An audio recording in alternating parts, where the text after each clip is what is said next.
Hi guys, welcome back to NGN's coverage of E3. I'm Julian Huguet. You've seen Brittany Johnson. She's been holding down the fort over here in Los Angeles. I just got in from Canada. I still smell of maple syrup and beaver. And my first task was to report on the PC gaming conference.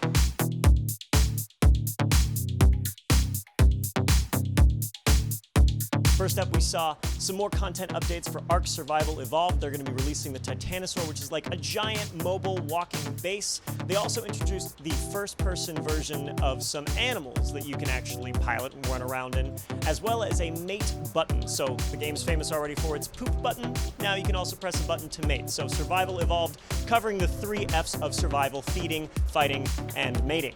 Will you be on the right side of the blade or the wrong side of a gun?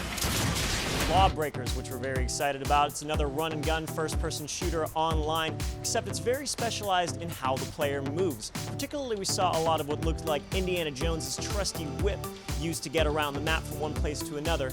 The creator of the game, Cliff Bleszinski, or Cliffy B, described it something like, if Overwatch were Mortal Kombat, then this would be Street Fighter. So expect some more fun running and gunning, pretty much something that you would expect to get from the creator of Unreal Tournament.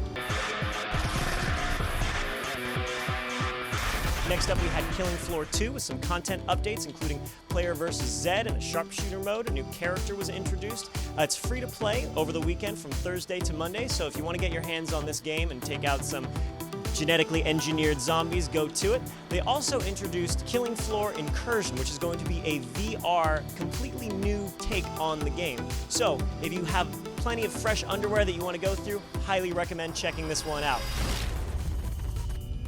Another game they announced was Superhot in VR. Now, I know you may be thinking Superhot was all based on movement. How are you going to pull that off in VR? In the game, looks like you can challenge other red guys to a fight using fisticuff motions, or actually dodge and weave around bullets. So even though you're going to be rooted in a place, should be a fun, fascinating VR experience.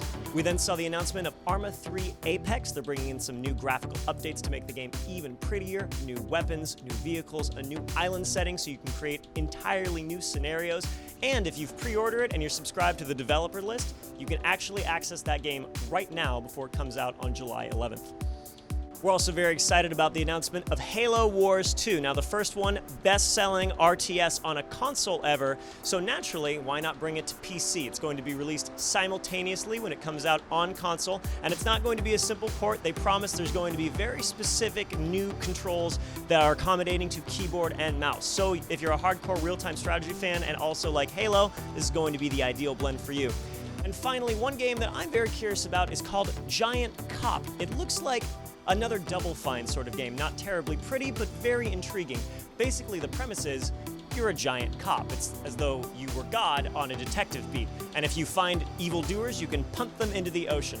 Giant Cop looks quirky and fun. It's a game I'm definitely going to check out, and something I recommend if you're more into indie, kind of off-the-beaten-path sort of games. Well, that about wraps up our thoughts on the PC Gaming Conference. My name is Julian. If you like watching NGN's coverage of E3, be sure to subscribe and leave a comment with your thoughts. You'll be entered to win one of $100,000 worth of prizes in our Game Ready contest. You can also get on Twitter, tag NVIDIA, and use the hashtag GameReady to be entered to win. Go ahead, comment as much as you like on all the videos. Don't forget to subscribe, and we'll bring you more content from E3.